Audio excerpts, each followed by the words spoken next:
손흥민이 한 달 만에 복귀했습니다. 그것도 선발로 출전하게 되었습니다. 근육 부상으로 장기적으로 볼 때 조심해야 하는 걸 알기에 과연 콘테 감독의 선택은 어떻게 될지 매우 궁금했는데, 역시 올 시즌 마지막 우승컵 도전 FA컵 32강전에 전력을 다하기로 결정한 듯합니다. 토트넘 대 브라이튼과의 FA컵 32강전, 토트넘은 3톱을 가동하면서 손흥민, 케인, 모우라를 일선으로 배치하고 미드필더의 윙크스, 호이베르, 윙백의 에메르송, 레길론, 3백의 로메로, 산체스, 데이비스, 그리고 요리스 골키퍼가 선발로 나서게 되었습니다. 브라이튼은 어떤 팀을 상대해도 점유율을 쉽게 넘기지 않는 조직력이 매우 탄탄한 팀이기 때문에 긴장할 수밖에 없었습니다. 손흥민은 큰 부상을 입었다고 느껴지지 않을 만큼 몸이 가벼워 보였습니다. 전반 12분에 브라이튼 골키퍼가 실수가 나오면서 케인 득점 기회가 있었는데 너무 순식간에 온 기회라 득점이 되지 못했습니다. 괜히 아쉬웠는데 이 아쉬움을 케인이 순식간에 만회했습니다. 먼저 손흥민이 득점에 관여하게 되었는데, 토트넘이 전방 압박을 하고 있었던 상황에서 브라이튼 골키퍼부터 빌드업을 시작하려다가 수비수가 손흥민에게 막히면서 손흥민이 볼을 탈취한 뒤 곧바로 센스 있게 호이베르에게 패스하면서 공격이 이어졌습니다. 호이베르가 케인에게 패스했는데 케인이 강력한 중거리 슛으로 골망을 갈랐습니다. 전반 13분 만에 토트넘이 득점에 성공한 것입니다.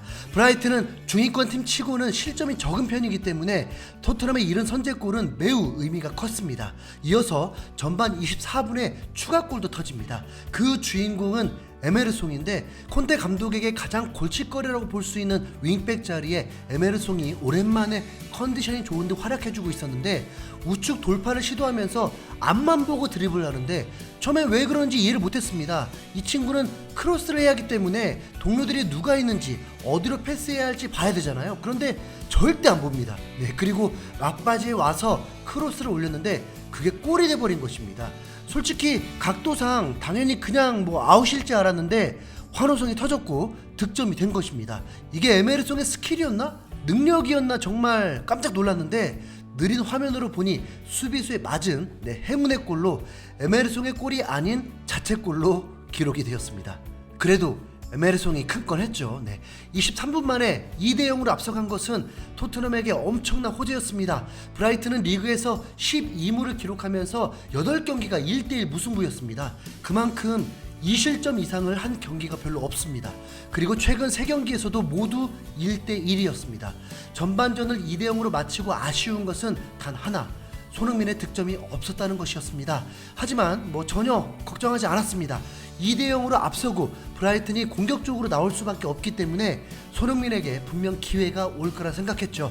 토트넘은 2대0으로 앞서고 있었지만 점유율만큼은 비슷하면서도 살짝 밀려 있었습니다. 후반전엔 손흥민에게 한 차례 기회가 왔습니다. 공격 라인에서 볼을 뺏고 역습이 전개되면서 케인이 당연한 듯 손흥민에게 찔러줬는데 아쉽게도 골키퍼 정면으로 슈팅이 되고 말았습니다.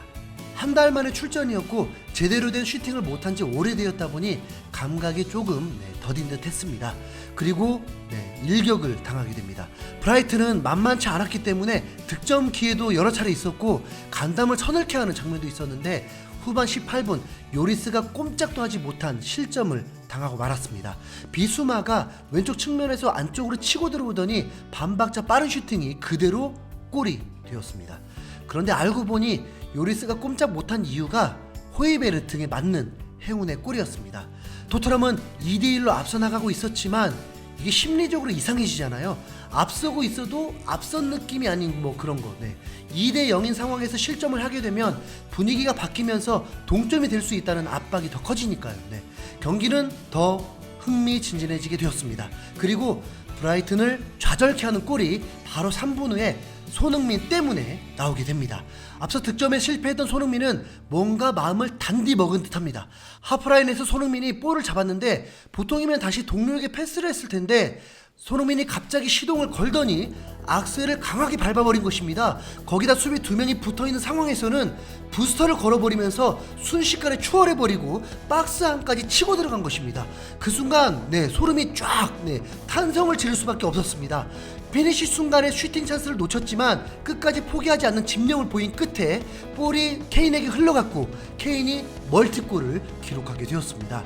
손흥민의 어시스트나 다름없는 골이었습니다.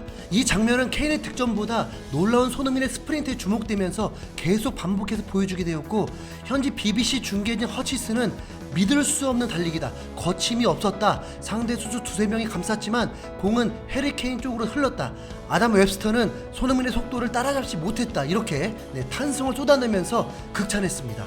브라이튼은 첼시 원정에서도 1대1로 비겼을 만큼 분명 강팀입니다. 토트넘은 첼시전에서 3연속 무득점 패배를 했는데, 물론 첼시는 한 경기에서는 손흥민도 출전을 했지만 그건 아마도 무리한 출전으로 컨디션 난조였고 부상까지 안고 뛴 듯하고, 손흥민 없는 경기에서 무득점 참패를 겪었습니다. 하지만 손흥민이 출전한 경기는 달라도 너무 다르죠. 바로 3득점 중에 2득점에 관여를 하고, 특히 마지막 세 번째 골은 손흥민이 넣는 골이나 다름없는 엄청난 임팩트였습니다.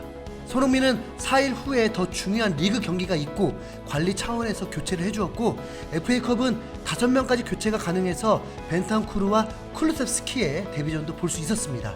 아직 손발이 맞지 않을 수밖에 없는 장면들이 있었고, 근데 베르바인이 쿨루셉스키를 경기하는 장면이 있었는데, 클루셉스키가 박스 안에서 찬스가 왔고 빈 골문 앞에 패스를 해줬는데 베르바인이 그걸 하늘 높이 쳐버렸습니다. 그냥 웃겼습니다. 베르바인은 항상 극적일 때만 활약한다는 거. 최종 스코어 3대1로 토트넘은 2골 차의 승리를 가져오게 되었습니다. 이는 브라이튼이 맨시티에게 패배한 이후 처음 겪는 일입니다. 손흥민은 평점 7점을 받으면서 준수한 활약을 펼쳤고, 손흥민을 최고의 윙어라고 생각하는 케인은 멀티골로 9점에 가까운 평점을 받게 되었습니다. 이 경기는 리그 경기는 아닙니다. 손흥민의 득점이 없었지만 리그에서는 여전히 득점 랭킹 4위이고 더 높은 순위도 가능한 상황입니다. 토트넘 팬들, 한 달 만에 승리니까 난리가 났겠죠. 오늘 게임은 리버풀전 이상으로 좋았어. 콘테 미친 전술, 토트넘이 아닌 것 같았어. 손이 푸스카스 상을 또 받을 뻔했어. 손의 스프린트는 정말 세계 최고다. 로메로 손 복귀에 우리는 4위가 확실해졌어. 손이 만들었고 케인이 완성했어. 정말 돌아왔구나 손. 이제 사라진 토트넘 팬들도 돌아와야 돼. 브라이튼을 상대로 완벽한 승리야. 모든 선수들을 격려해. 수많은 댓글들이 있었지만 유독 눈에 띄는 것은 역시 손흥민의 스프린트겠죠. 한 팬은 버니전 골을 다시 업로드하면서 유사했다며 극찬을 했습니다. 그게 손흥민의 골이 되었으면 얼마나 좋았을까 하는 아쉬움이 있지만, 그래도 손흥민 멋지게 돌아왔고 잘했죠. 이제 이 분위기 그대로 이어지면서 리그전에서도 울버햄튼을 잡기를 응원해 보겠습니다. 손흥민 잘했어. 파이팅!